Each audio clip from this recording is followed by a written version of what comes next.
Tony, welcome. Hello, how are you? I'm very well. Now, for those who don't know Tony Lockwood, he's a transformation strategist. He's someone who steers organizations through the complexities of growth and change. And by growth and change, we mean real transformation, really big change. He's the founder of the Transformation Leaders Hub, which is a community for professionals dedicated to this change and transformation discipline. And it allows people to share their best practices, their tools, their methodologies that shape the industry. And he also has a Transformation Leaders podcast. And he's the creator of the Transformation Canvas, which we'll hear more about soon. But most recently, he has written the first ever Transformation Leaders Body of Knowledge. My copy's on Kindle. Tony's got his copy. But this is a fantastic resource, and not just for transformation leaders. If you're a project manager and you've got transformation anywhere in your portfolio or project professional, this is actually a fantastic resource, and we'll talk a bit more about what's in it later. But this is why I wanted to talk with you today, Tony, about transformation leadership and your new Transformation Leaders Body of Knowledge. So welcome. Oh, thank you, Mike. That's a great introduction, and it's great to be on the show with you. Well, I have to say, it's a fantastic book. It's quite something for one individual to create a body of knowledge of such substance. And you showed us the front. Would you just show us the edge? Because mine is just thin because it's a Kindle. But look at the size of that. This is a thing of heft. And half the price of, yeah, absolutely, very full, and at half the price of the PMBOK guide or the Prince 2 manual. It's actually astonishingly good value for money. But you'll tell us about that. I want to start out right at the beginning, because not all the project professionals listening to this will have a clear idea in their mind what we mean by business transformation and what you mean when you talk about transformation leadership. So can you take those two terms and any others you think we need to clarify and give us the definitions that you use in thinking about and talking about the topic? It's a great first question. And interestingly enough, it's the first question I ask on all of the Transformation Leaders podcasts. How do you define transformation? Because different people define it in completely different ways. And I think it's a term that's being overused at present. Certainly in recent years, everything has been classified as a transformation, especially when you put digital in front of it. Yes. But my definition or AI. is, or AI, yeah. My definition is it has to be disruptive. It has to fundamentally take an organisation from one state to another state, and it's no chance of it ever going back to the old state. That's nice. That's something, because I recently did a video on the difference between change management and transformation, and that change of state that is irreversible is a really nice distinction to draw. Yeah, I sort of use the caterpillar to a butterfly analogy all the time. It's part of a journey, absolutely. We're taking people on the journey, but it's fundamental. It's not just a little bit of a change or a business improvement or an ongoing continuous improvement. It's fundamental change. Yeah, so it's about the scale of the change rather than the scale of the work to get there. Yeah, and the complexity of that change. It tends to be organisation wide as opposed to functional, if that makes sense. And part of the transformation leader's role is to be the wingman, if that's the correct term these days, or woman. But that winged person to the chief exec, working across the C-suite to ensure that they've got alignment across that C-suite, across all the functions. And that's why I really passionately believe that the role of the transformation leader has to be on the C-suite. It can't be reporting into one of the functions, because you tend to then look through a lens of IT. If you're reporting into the CIO, or finance if you're reporting into the CFO, and that's part of why I decided to set up the podcast in the first instance, then the community, and more latterly write the book to try to elevate that role of transformation leadership. So a lot of transformation leaders like you, I believe, are not actually embedded in a company. They're freelance, interim, a range of different models of consulting and contracting. So how does that work? Because you're not part of the C-suite yourself. So how does that relationship work in practice, in your experience? Well, I think you're absolutely right. A lot of times I've been working in an interim capacity. I think moving forward, I think that more and more transformation leaders will be part, or chief transformation officers will be full-time, fully employed within an organisation. Because I think where we have in recent years said change is inevitable, yes, I think now with the amount of technology change, the amount of political change, the globalisation, etc., transformation is inevitable.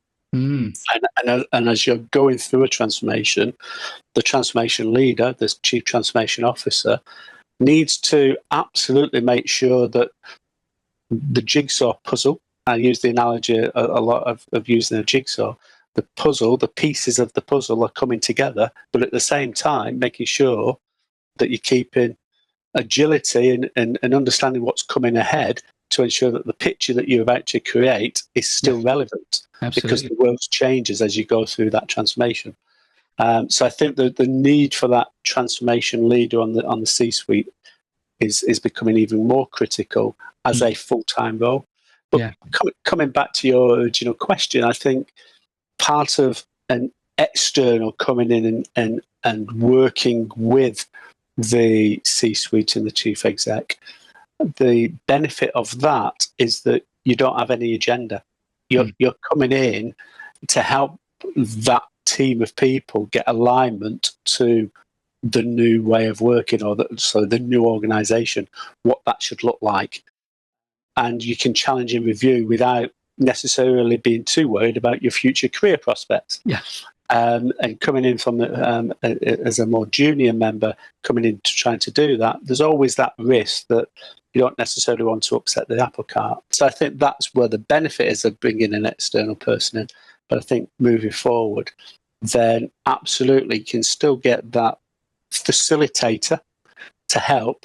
But in terms of leading the transformation, then I think there is a need for someone to be on the C-suite as a fully fledged chief transformation officer. That's interesting to me, because for many, many years, project professionals have been talking about, the time when we'll see project professionals at C-suite level, probably in terms of a portfolio management, portfolio leadership role, or possibly a value management role, or even a PMO kind of C-suite level PMO manager.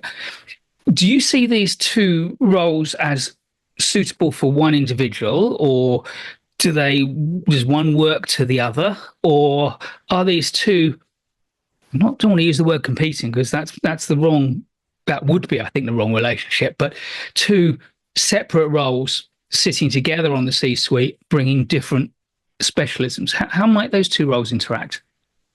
If I can answer the latter question first, how do they interact? I think the chief transformation officer's role is to, as I said, to get absolute clarity and alignment across the C-suite of where the organisation is moving towards.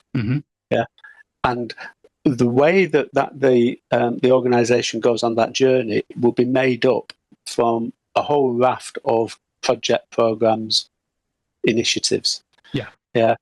And so how they are run and how they are managed, and the structure that's in place to manage those projects and programs can sit alongside the chief transformation officer.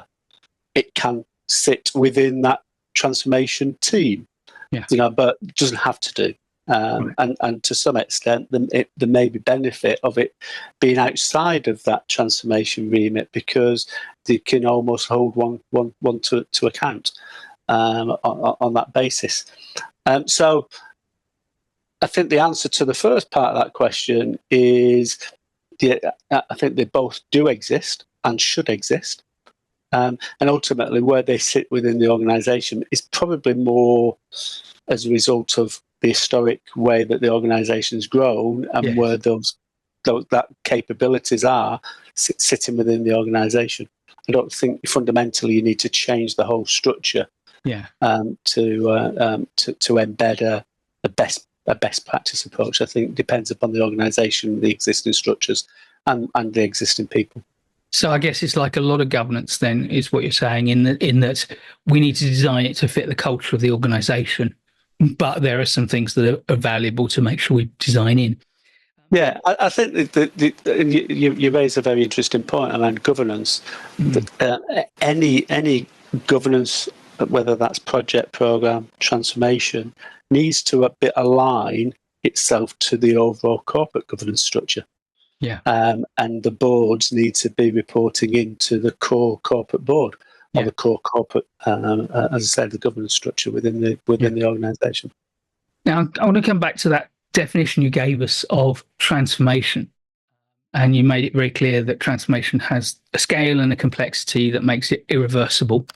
But there is this thing called business change, which is different. And I know it's different because there are probably 2 or 3 different business change bodies of knowledge on the market, or change management bodies of knowledge on the market.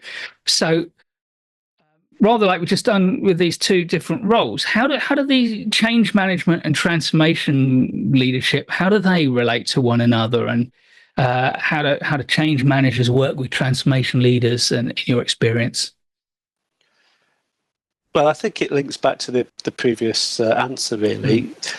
The makeup of any transformation, and I choose to close out on the word transformation and not add transformation program.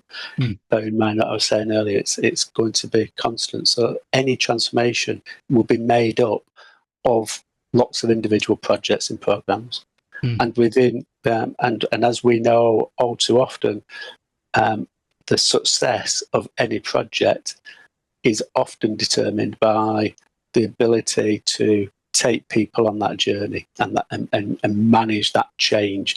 To so if it's a project to implement a new technology, you can get the icon on the screen, but you need someone to click on it to get the benefit, and that's absolutely critical.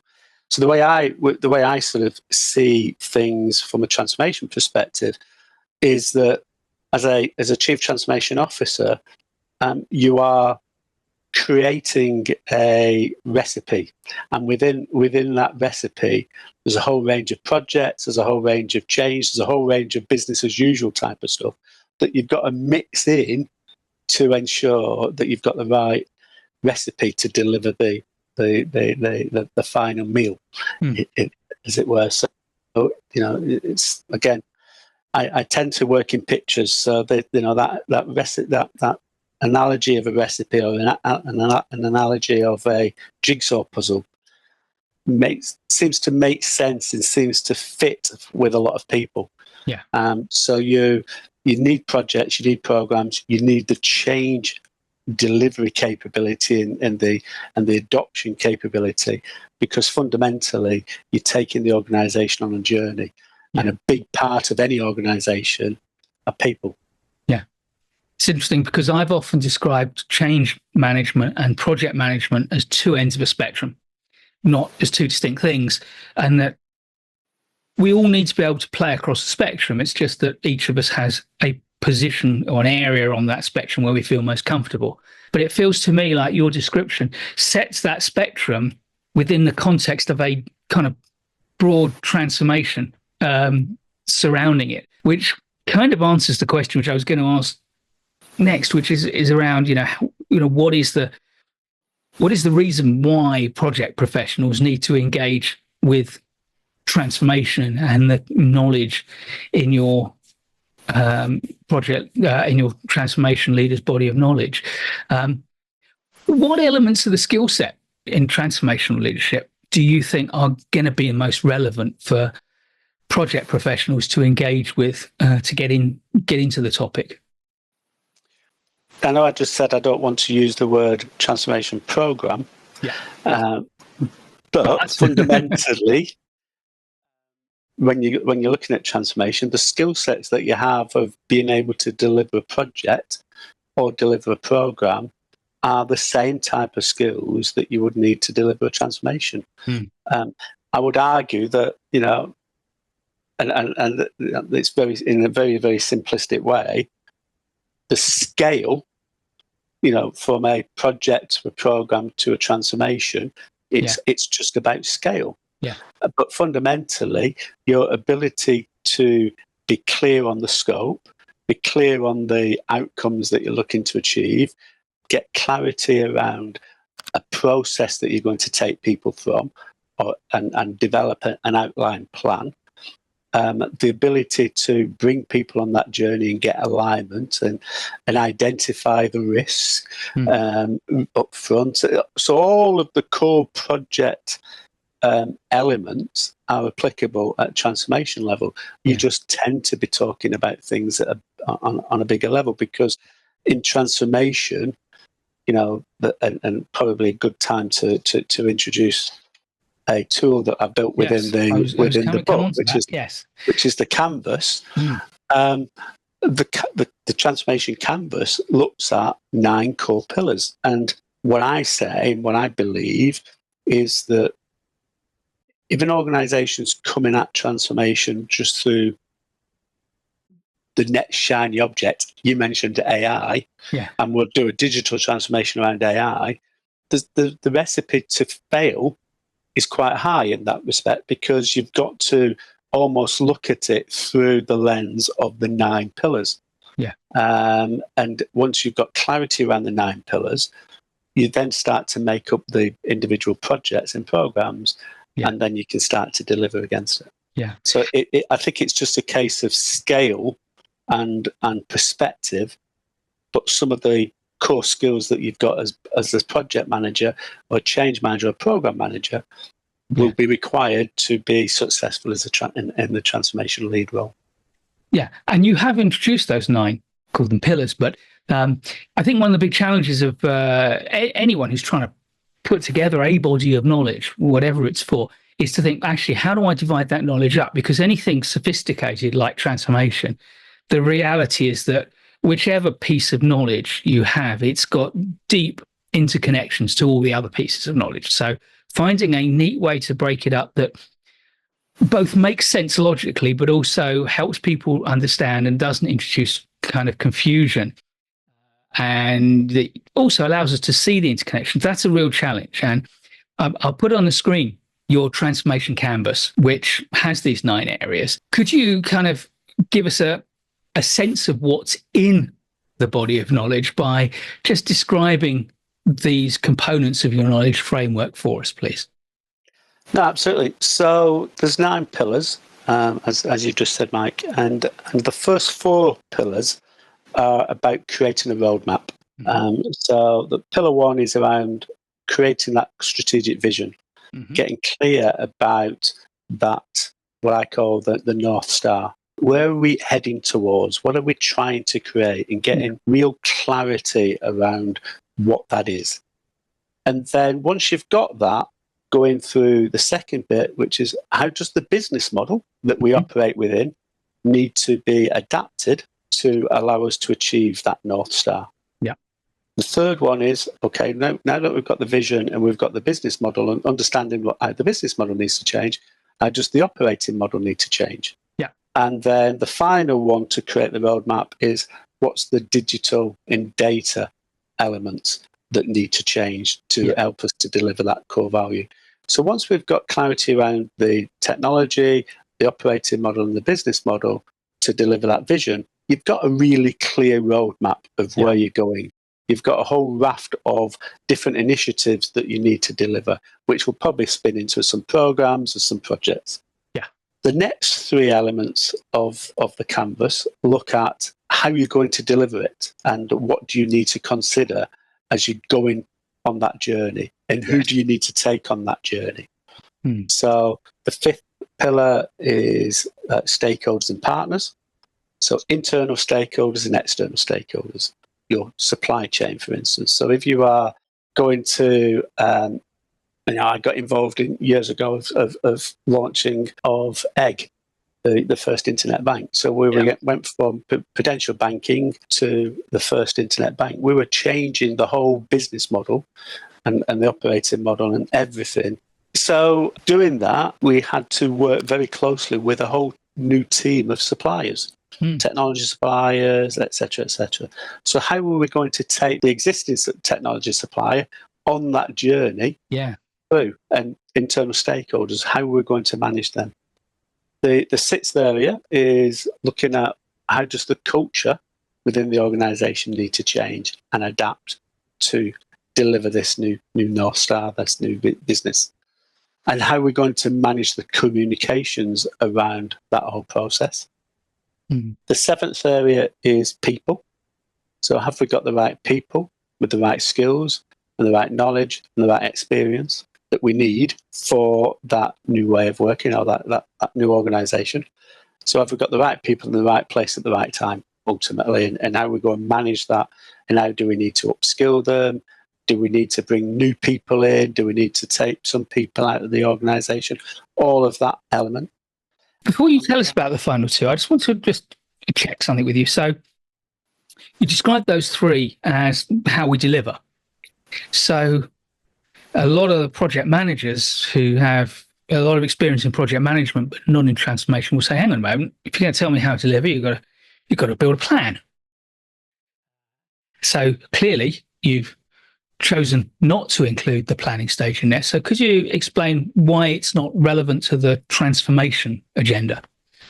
Well, if I just step back, really, I say it's how we're going to deliver it. It's the roadmap, and then what do we need to do to take the various elements, the important elements on that journey.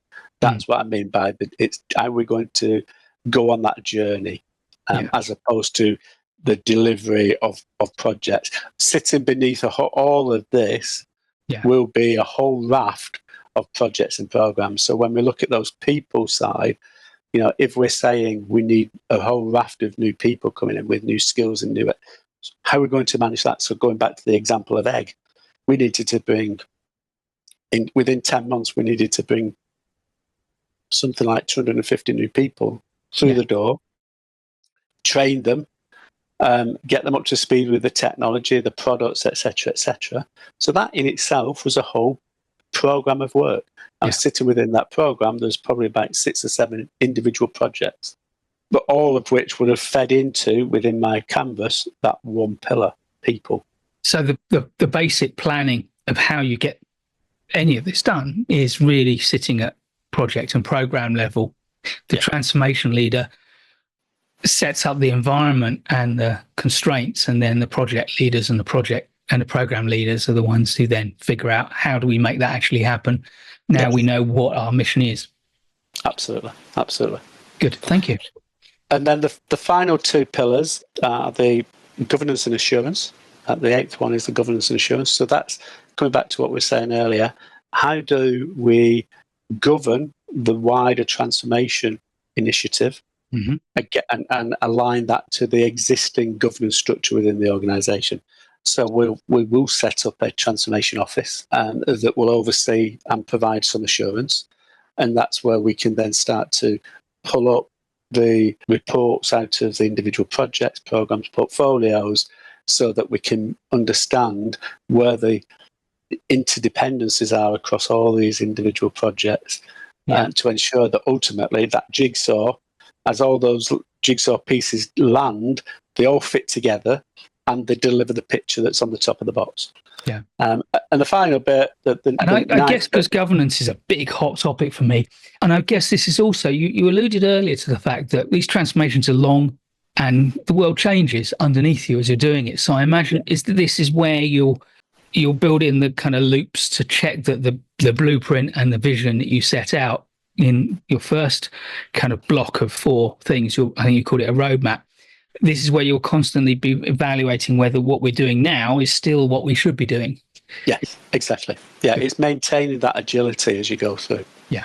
And there'll be opportunities that present themselves as you go through the process, and there'll be threats that present themselves as you go through the process. So how we're going to adapt things and retain that agility to ensure that we not only deliver the North Star, but actually we take the people on that journey as we deliver that North Star. Splendid. And that's the key, really. Yeah.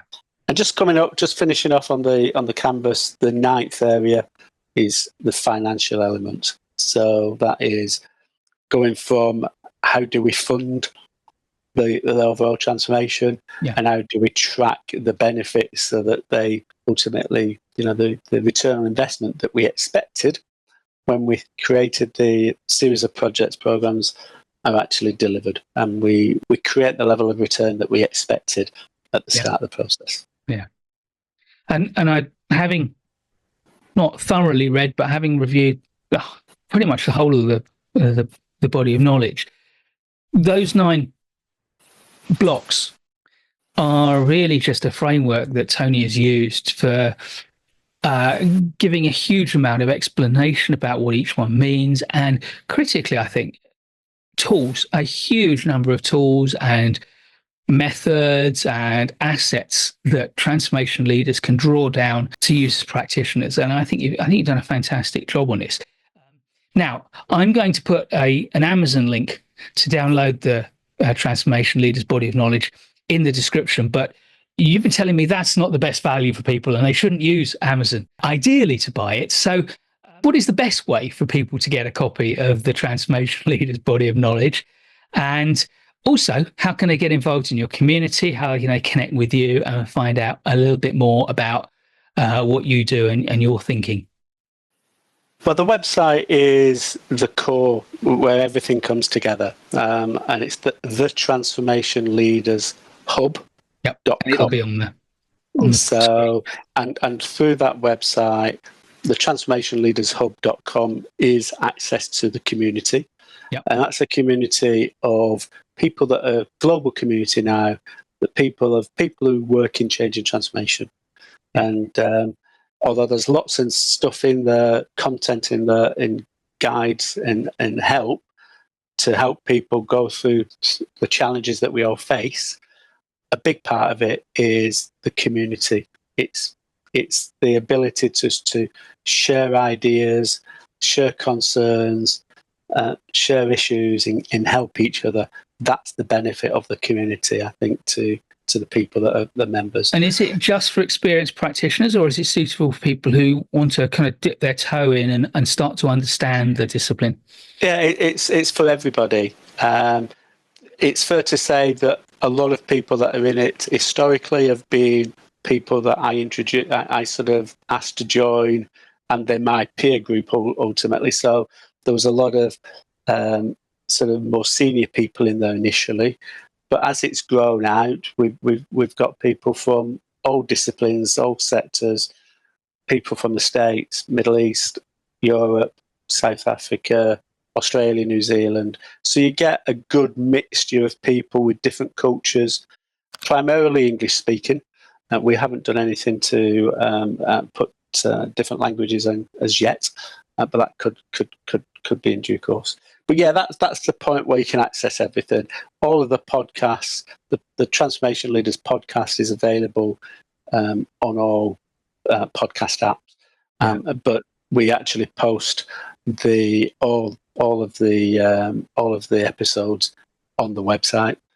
And as soon as you go onto the front page, as soon as you start to leave, you'll get something up that takes you a link to the book.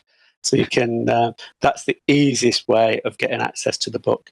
Going onto the front page, click it on, and we have 2 choices: a physical copy, this thing which comes quite heavy, but it's. And I'll explain why it's so big in a second. Or a digital copy that Mike's got. If you buy one of the advantages of coming onto the website is if you buy a physical copy of the website, we'll automatically send you a digital copy as well, which Amazon can't offer that. Yeah, splendid. But it is available through our bookshops as well. Yeah, and I guess that if for some parts of the world where postage is going to be an issue. And that could be a reason to buy through Amazon, but you should certainly take a look at the site, because there's just, a lot of resources there. So from my point of view, if you're a project professional who's thinking, you know what, that sounds like an exciting direction to take my career in, and the next step, it's a really good community to get involved in. And as I say, I think the value that offers, you said you'd explain why it's so thick. I mean, it was about 600 odd pages. There's 3 parts to it. The first part is basically giving you the framework, what we've talked about, ultimately, and the background to it, and how it all fits together. Part B then takes each one of these pillars and breaks it into a whole series of component parts, between 5 and 9 elements for each one. And within each element, we talk about why it's important, what it is, how do you actually put it in. So it's a guide, step-by-step guide of embedding it, and then a whole raft of additional stuff like additional reading or some case studies. So it's a really in-depth guide to what you need to look at, why you need to look at it, and how you look at it for each of the 9 areas. And then part C is more around sort of the career path for a transformation leader and the core competencies that you would need to develop if you want to go down that route to become a transformation leader or a chief transformation officer in the future. Yeah. So it's a competency framework. It's a resource kit. It's a reading list. It's just, and all that for half the price of the PinBot guide or a Prince manual. That's fantastic. You're telling me I need to increase the price, aren't you, Mike? That's what it is. No, absolutely not. No. And actually, I have given both organisations feedback that I think they are overpriced, because they're big organisations that should be looking after the community and giving back. You're not a big organisation. You've done it on your own. So all power to you for producing something as good. And if people want to get in touch with you and find out about that, I'll put all the links you've mentioned and your LinkedIn LinkedIn address in the description so people can access them easily. This has been absolutely fantastic. I really do hope that this book takes off and does well. You've done the right thing in putting first edition on the front cover and 2024 edition on the front cover, so that you're signalling an intention to grow and develop it. And it's like any body of knowledge, isn't it? It's going to continue to evolve, and new things come out every week and every month. Yeah, so. And the big organisations every 4 or 5 years they overhaul it. I don't know when will be the right time for you, but I think it's a fantastic asset to have. So. Tony Lockwood, thank you very much for sharing all this fantastic information about transformational leadership. Brilliant. Well, thanks for the invitation, and it's been a delight. Thanks, Mike. Please do give us a thumbs up if you like this video.